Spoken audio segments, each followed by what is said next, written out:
రాష్ట్ర ఆర్థిక పరిస్థితిపై సీఎం రేవంత్ రెడ్డి మాట్లాడిన మాటలతో తెలంగాణలో కాంగ్రెస్ కేల్కతం దుకాన్ బంద్ అయినట్లేనని అన్నారు కేంద్ర మంత్రి బండి సంజయ్. సీఎం వ్యాఖ్యలపై మంత్రులు, కాంగ్రెస్ ఎమ్మెల్యేలలోనూ భయం పట్టుకుందన్నారు. పాకిస్తాన్ ఆశ్చర్యపడే విధంగా ఆ దేశానికి కేంద్ర ప్రభుత్వం బుద్ధి చెబుతుందన్నారు బీజేపీ నేతలు. పరిపాలన చేత కాకపోతే ఎన్నికలకు వెళ్తారా, అసెంబ్లీని రద్దు చేస్తారా అని ప్రశ్నించారు.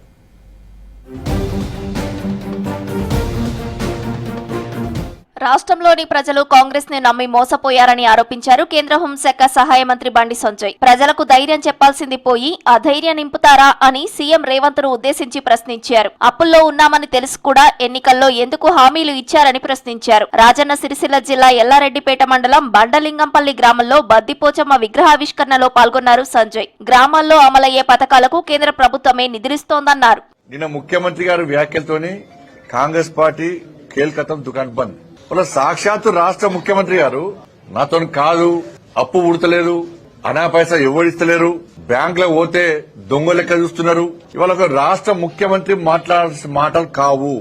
ఇలా ఏమైంది 6 గ్యారెంటీలు ఏం చేయలేమంటున్నారు. ఇవాళ వడ్ల కొనుగోళ్లు రాష్ట్ర ప్రభుత్వం ఎందుకు ఆలస్యం చేస్తుందని ప్రశ్నించారు బండి సంజయ్. రాజన్న సిరిసిల్ల జిల్లా గంభీరావుపేట మండలం నర్మాల, ఎల్లారెడ్డిపేటలో వడ్ల కొనుగోలు కేంద్రాలను పరిశీలించారు. కొన్న వడ్లకు పైసలన్నీ మిత్తితో సహా కేంద్రమే ఇస్తోందన్నారు. రాష్ట్ర ప్రభుత్వం వెంటనే ధాన్యం కొనుగోలు చేయాలని డిమాండ్ చేశారు. అన్ని కేంద్ర ప్రభుత్వం ఇస్తుంది. ఇవాళ కొనుగోలు చేయడానికి రాష్ట్ర ప్రభుత్వానికి ఉన్న ఇబ్బంది ఏందో చెప్పాలి. అన్ని కేంద్ర ప్రభుత్వం ఇస్తే వీళ్ళు కేవలం కొనుగోలు చేయడానికి నిష్పక్షపాతంగా, నిజాయితీగా, నిబద్ధతోని వెంటనే కొనుగోలు చేయడానికి రాష్ట్ర ప్రభుత్వానికి ఉన్న ఇబ్బంది ఏందో ముందు చెప్పాలి. ఇది కేంద్ర ప్రభుత్వం పైసలు ఇస్తుంది కదా, మీకున్న ఇబ్బంది ఏందో చెప్పాలి రాష్ట్ర ముఖ్యమంత్రి గారు. పాకిస్తాన్ పక్కలో బల్లెల్లా మారి ఉగ్రవాదాన్ని ప్రేరేపిస్తోందన్నారు రాజ్యసభ సభ్యులు లక్ష్మణ్. పాకిస్తాన్ కు చెందిన వాళ్లను రాష్ట్రం నుంచి పంపించేలా రేవంత్ సర్కార్ ను ఆదేశించాలంటూ పార్టీ నేతలతో కలిసి గవర్నర్ జిష్ణుదేవ్ వర్మకు వినతి పత్రం అందించారు లక్ష్మణ్. దేశంలో ఎక్కడా ఉగ్రవాదం దాడులు జరిగినా మూలాలు హైదరాబాద్ లో బయటపడ్డాయని చెప్పారు. ఇవాళ తెలంగాణ రాష్ట్రంలో కూడా అనేక మంది ఇవాళ పాకిస్తానీలు ఎవరైతే మరి ఇక్కడ నివసిస్తున్నారో అక్రమంగా కొంతమంది చొరబాటుదారులు ఇవాళ పాకిస్తాన్తో పాటు రోహింగ్యాలు, బంగ్లాదేశీలు ఏ రకంగా ఇవాళ పాత పట్టణాన్ని ఆశ్రయంగా చేసుకుంటున్నారు. భారతీయ జనతా పార్టీ, తెలంగాణ బీజేపీ ప్రతినిధుల బృందం, సీనియర్ నాయకులు అందరం కలిసి గవర్నర్ గారికి ఒక వినతి పత్రాన్ని ఇవ్వడం జరిగింది. పరిపాలన చేతకాక కాంగ్రెస్ ప్రభుత్వం తెలంగాణ ప్రజలను మోసం చేస్తోందన్నారు మెదక్ ఎంపీ రఘునందన్. రేవంత్ రెడ్డి వంటి అసమర్థ సీఎం ను తానెప్పుడూ చూడలేదన్నారు. రాష్ట్రంలో అధికారంలోకి వచ్చాక రేవంత్ రెడ్డి 1,50,000 కోట్ల అప్పు చేశారని చెప్పారు.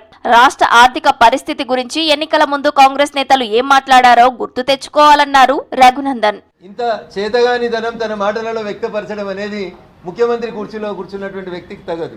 ఎప్పుడైనా ఏ ముఖ్యమంత్రి అన్నా ఏ రాష్ట్రంలోనైనా ఇంత అసమర్థంగా, ఇంత అస్తవ్యస్తంగా పరిపాలనని కొనసాగించినటువంటి ముఖ్యమంత్రి ఎవరైనా ఉన్నారంటే అది కేవలం మన ప్రస్తుత తెలంగాణ ముఖ్యమంత్రి గారు తప్ప ఇంకొకటి కాదు. నువ్వు ముఖ్యమంత్రి అయినాక 1,50,000 కోట్ల అప్పెట్లా పుట్టింది, ఇవి ఆడలేక మధ్యలో ఓడింది అన్నట్టు మాట్లాడుతున్నాడు రేవంత్ రెడ్డి గారు తప్ప ఇంకొకటి కాదు. మేనిఫెస్టోలో ఇచ్చిన హామీలను ఎగవేసేందుకు కాంగ్రెస్ నేతలు కుట్ర చేస్తున్నారని ఆరోపించారు బీజేఎల్పీ నేత ఏలేటి మహేశ్వర్ రెడ్డి. అప్పు పుట్టడం లేదని సీఎం రేవంత్ మాట్లాడడం వెనుక ఉన్న ఆంతర్యం ఏమిటని ప్రశ్నించారు. సంక్షేమ పథకాలు ఎత్తేసేందుకు ముందుగానే ప్రజలను ప్రిపేర్ చేస్తున్నారని ఆరోపించారు.